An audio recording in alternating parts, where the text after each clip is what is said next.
Tersangka pembunuhan kasus temuan mayat tanpa kepala di area hutan Loksado, Kabupaten Hulu Sungai Selatan atau HSS pada akhir Mei 2025 lalu berhasil ditangkap. Tersangka dengan nama Ardan dibekuk di Hulu Sungai Tengah atau HST, Kalimantan Selatan pada Rabu 17 Desember 2025. Menurut polisi, proses penangkapan berjalan begitu sulit. Petugas gabungan dari Satreskrim Polres HSS harus melewati lebatnya hutan dan pegunungan Meratus sampai ke lokasi kediaman Ardan di sekitar Bukit Tindihan, Desa Haruyuan Dayak, Kecamatan Hantakan HST. Selain itu, petugas mengaku mendapat perlawanan dari tersangka Ardan. Dalam konferensi pers di Aula Amandit, Kasat Reskrim Polres HSS Ibtu Maifeli Manurung pada 22 Desember mengungkap bahwa tersangka melawan dengan senapan angin. Saat itu terdengar ada suara letusan dari arah yang tak diketahui sehingga membuat petugas bersiaga. Namun aparat kepolisian tidak langsung merespons dengan kekerasan. Petugas kepolisian mengajak tersangka berbicara baik, namun karena tidak kooperatif, tersangka justru menodongkan senapan angin ke petugas. Ia sempat menolak dibawa oleh petugas dengan sejumlah alasan. Namun karena alasan tersangka berbelit, polisi akhirnya membawa paksa Ardan untuk diperiksa. Menurut keterangan dari AKBP Yakin, sebelum penangkapan, petugas sudah menyurati tersangka sebanyak 2 kali, namun tak digubris oleh Ardan.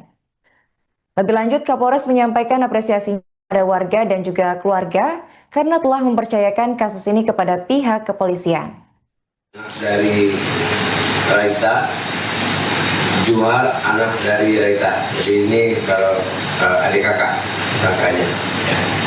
Karena Raita ini yang ada kesalahpahaman pada saat awal bersenggolan spion motor. Ancaman hukuman 15 tahun penjara. Ini kronologis penangkapan karena kan sekian lama memang dari bulan Mei ya, dari bulan Mei sampai sekarang ya, tapi bukan berarti kita tidak peduli dengan permasalahan ini ya. Kita sangat peduli, masalah apa aja kita sangat peduli, apalagi ini menyangkut nyawa seseorang ya. Walaupun rekan-rekan di Loksado itu tetap warga HSS ya, kami sebagai anggota Polri tetap harus melaksanakan tugas kami, melindungi, melayani dan mengayomi masyarakat.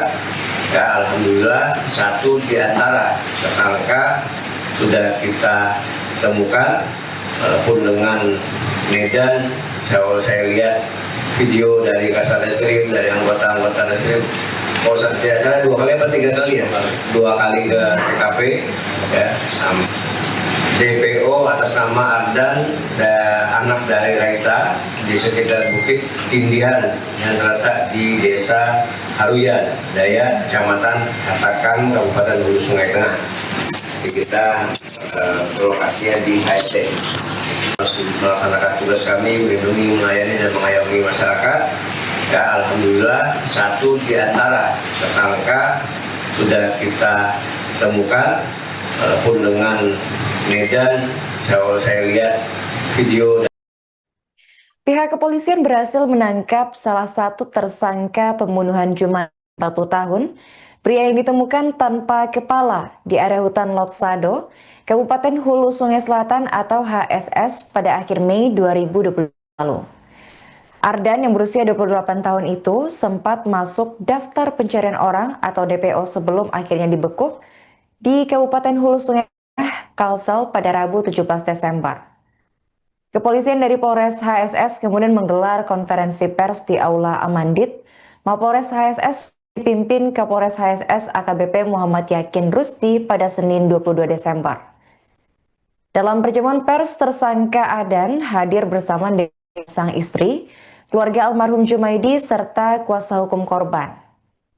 Menurut keterangan dari Kapolres Yakin, pihaknya sudah 2 kali mendatangi lokasi pelaku. Terakhir, petugas gabungan berangkat memburu pelaku sekitar pukul 2 waktu Indonesia Tengah ke Loksado, kemudian dilanjutkan ke lokasi tersangka dengan medan yang cukup sulit. Dari pengakuan pelaku, kasus ini bermula dari aksi bersenggolan spion sepeda motor antara adik dan bersama Raita dengan Oran, tapi tak terjadi perselisihan. Akan tetapi pada Jumat malam 30 Mei, Oran dan Andi didatangi oleh sebuah orang yang membawa senjata tajam hingga terjadi penyerangan. Oran didatangi sekitar 5 orang dengan kondisi gelap dan saat itu wajah satu pelaku penyerangan yakni Ardan tersorot dan kabur melalui pintu belakang menuju hutan. Kemudian korban tewas yakni Jumaidi yang mendapat kabar penyerangan itu kemudian mendatangi rumah Oran di Dusun Bangkawan bersama seorang saksi. Namun di tengah perjalanan korban justru dihadang oleh adik Juhar yang saat ini DPO bersama dengan tersangka Ardan. Korban ini kemudian turun dan mendatangi pelaku dengan posisi berhadapan. Kemudian pada Sabtu 31 Mei, sekitar pukul 7 waktu Indonesia Tengah, saksi menemukan mayat Jumaidi di hutan dekat sungai kecil tanpa kepala. Sementara itu tubuh korban baru ditemukan 3 hari setelahnya, setelah Polres HSS melakukan penyisiran sekitar 200 meter dari titik awal mayat di semak-semak. Dari Raita, Juhar anak dari Raita. Jadi ini kalau adik kakak sangkanya. Ya. Karena Raita ini yang ada kesalahpahaman pada saat awal bersenggolan spion motor. Ancaman hukuman 15 tahun penjara. Ini kronologis penangkapan rekan-rekan sekian lama memang dari bulan Mei ya. Mei. Dari bulan Mei sampai sekarang ya, tapi bukan berarti kita tidak peduli dengan permasalahan ini ya. Kita sangat peduli, masalah apa aja kita sangat peduli, apalagi ini menyangkut nyawa seseorang ya. Walaupun rekan-rekan di Loksado itu tetap warga HSS ya, kami sebagai anggota Polri tetap harus melaksanakan tugas kami, melindungi, melayani dan mengayomi masyarakat. Ya, alhamdulillah satu di antara tersangka sudah kita temukan, walaupun dengan Medan. Saya lihat video dari Kasar Reskrim, dari anggota-anggota Reskrim. Kalau tidak salah 2 kali atau 3 kali ya, 2 kali ke TKP ya, DPO atas nama Ardan dan anak dari Raita di sekitar Bukit Tindihan yang terletak di Desa Haruyan, Daya, Kecamatan Hatakan, Kabupaten Hulu Sungai Tengah. Jadi kita lokasinya di HST. Download Tribun X sekarang, menghadirkan lokal menjadi Indonesia.